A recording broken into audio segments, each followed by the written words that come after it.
Bom, tem alguma pergunta aqui? Rafael. Eu faço esse aqui, né? Eu tento falar neste aqui. Boa noite, meu nome é Rafael Vargas, estudante de gestão ambiental do Cefet. Professor, parabenizado pela palestra. Minha dúvida é o seguinte, que recentemente você fez duas frases, de certa forma, interligadas, que é a Amazônia tem uma chuva natural lá e que, por causa da chuva, gera mata, e não a mata gera chuva, e que se cortassem, por algum motivo, hipoteticamente, cortasse toda a Amazônia, ela cresceria novamente, assim, estável. Você poderia discorrer um pouco mais sobre isso e sobre a Rio+20, dar um toque sobre isso. Obrigado. Exatamente. A floresta... Pegando aqui? A floresta está lá porque chove, né? Rainforest.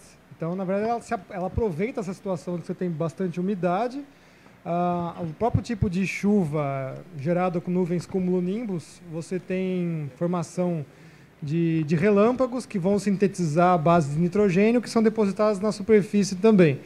O próprio sistema de raízes é bem amplo, né? Então elas não são profundas, elas se abrem, na verdade, numa área muito grande, para aproveitar também dessa benesse. Então é isso, a floresta é uma oportunista, ela está lá porque as situações são extremamente favoráveis a ela. Num passado onde o planeta foi muito mais quente, era muito mais florestado. E aí o pessoal fala, mas tem a umidade que a gente mede da Amazônia é gigantesca. Pois é, mas a umidade que se você fosse medir pelo vetor do oceânico ia ser muito maior. Então, no máximo que a Amazônia faz é uma amortização. Quando a zona de convergência intertropical se desloca para o hemisfério norte, isso daí dura 2, 3 semanas e já baixa de novo. Tanto é que pode ter seca também na floresta. Agora eu lembrei eu recebi uma foto, né? Aí que prova o aquecimento, uma outra prova incontestável do aquecimento global são as roupas das mulheres. Da época medieval até agora, a mulherada foi cada vez ficando mais sem roupa, né? Boa noite, eu sou Ricardo, sou estudante lá do Cefet, tecnólogo, né, de gestão e controle ambiental, sou biólogo, já tenho a pós-graduação em gestão ambiental também, e eu estava cursando a gestão um tempo atrás, eu fiz uma pergunta que nenhum professor conseguiu responder assim categoricamente, nem de perto. Foi o seguinte, será que a gente não está vivendo um momento de uma revolução verde, como nos moldes da Revolução Industrial, quando, por uma necessidade de mercado, criou-se agora, na época, né, criou-se a questão do trabalhador assalariado para poder comprar bens de consumo que o escravo não podia. Então, a Inglaterra, novamente, faz o quê? Contratos piratas, transforma em piratas da rainha, que eram os corsários, para fundar navio negreiro, para acabar com a circulação de uma moeda, que era o escravo, para criar novos mercados consumidores. Ou seja, acabamos pegando uma colateralidade, que era o quê? Uma coisa ruim, que era um sistema escravocrata, acabou sendo libertado por uma ótica ruim, que não era para libertar os escravos, e sim criar o mercado consumidor. Sim, será que esse não é um novo momento a gente fundamentar uma troca de poder para acabar, olha, quem está com dinheiro hoje é quem está trabalhando com petróleo, vamos tirar ele, botar um produto verde e vamos comprar o petróleo barato? Será que não seria essa a ótica? Essa foi a pergunta que eu fiz. E, baseado nisso, eu levanto aqui a questão real. Será que não seria uma oportunidade que nós temos de meio que combater essa política neo-hippie, né? Essa coisa, não, um mundo bonito, beleza, mas com outros interesses, não os que são declarados? Será que não seria o momento de a gente trabalhar na contramão disso e pegar esse efeito colateral da coisa e começar a trabalhar? Não, vamos fazer o que realmente importa, que seria a divisão de recursos. Será que não é isso que a gente tem que fazer? Porque a gente vai fazer o quê? Vai caminhar na contramão. A propaganda é fazer o quê? Vamos seguir esse modelo malthusiano. Mas será que a gente não tem que começar a divulgar, se apropriar disso, falar, olha, tudo bem, vamos cuidar do meio ambiente, sim, mas não para isso, e sim para questionar esse modelo atual de consumo? Será que não é essa a oportunidade? Que a gente está vendo. No mesmo mundo que todo mundo fala que todo mundo está poluindo, você tem a cada ano que passa um novo iPad, um novo celular, um novo modelo, um novo equipamento de consumo para você comprar, que não tem aplicação prática. Enquanto isso, a gente está vendo pessoas morando na rua vivendo no paleolítico. A gente está no século XXI e tem gente que vive da coleta na rua. Será que não é hora da gente pegar e trabalhar esse lado paralelo, o lado mais humano e menos de consumo? Será que a gente não pode pegar esse discurso e transformar numa coisa mais humanitária? Essa é a minha pergunta. Ricardo, está perfeita a sua pergunta e é difícil responder. Não é porque as pessoas Às vezes não sabem, às vezes têm medo. Eu gosto de dizer que eu gosto de ser um pesquisador frio. Aí eu vou ser acusado agora de marxista. Daqui a pouco eu digo capitalista. Eu sou tudo, na verdade. Eu sou mega, né?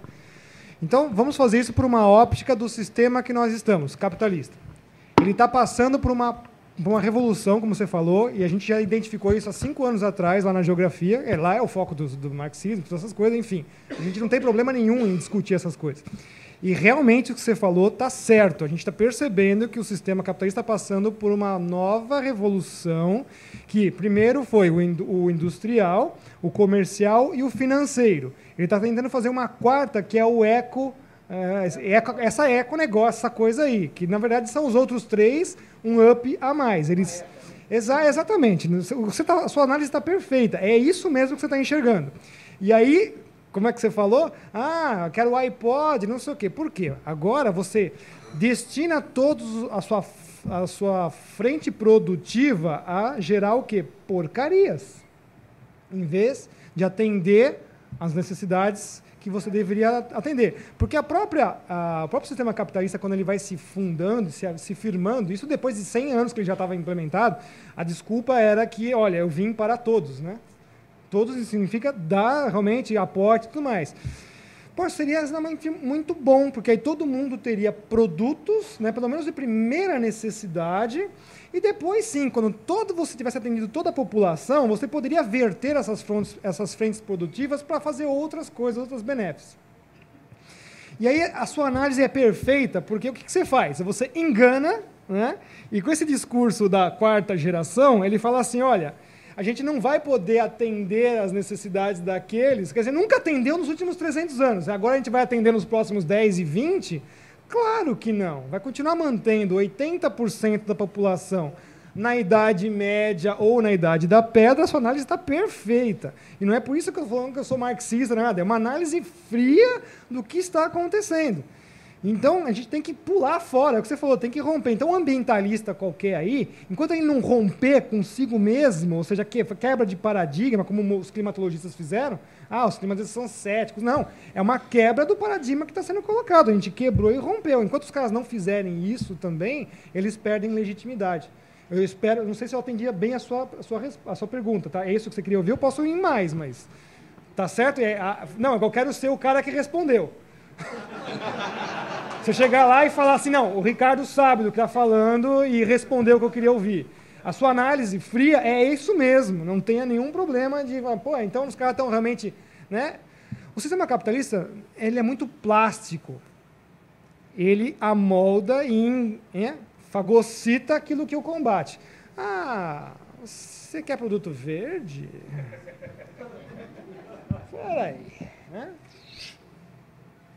Tudo bem? Tá certíssimo o que você fez. E hoje em dia você força a produção a ficar num tempo cada vez menor para aumentar esses picos, essa amplitude de lucro, tem que lucrar rápido. Por isso que agora a bolsa cai toda hora, sobe, não tem mais aquela assim, dá uma folga. Então os ciclos de Kondratiev estão cada vez mais espremidos. E a indústria do petróleo, ela está dos dois lados. Ela fala que é a indústria de energia, tanto faz. O que vocês querem? Pois é, o que vocês querem? Vocês querem moinho de vento para ficar soprando?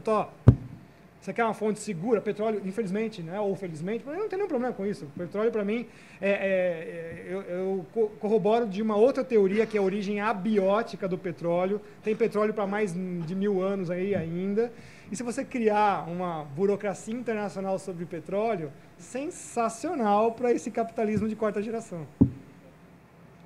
Certo? Tudo bem?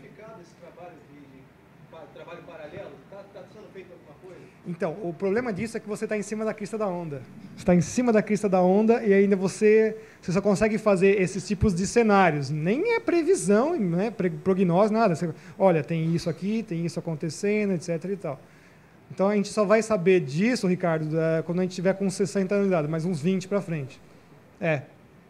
Tá?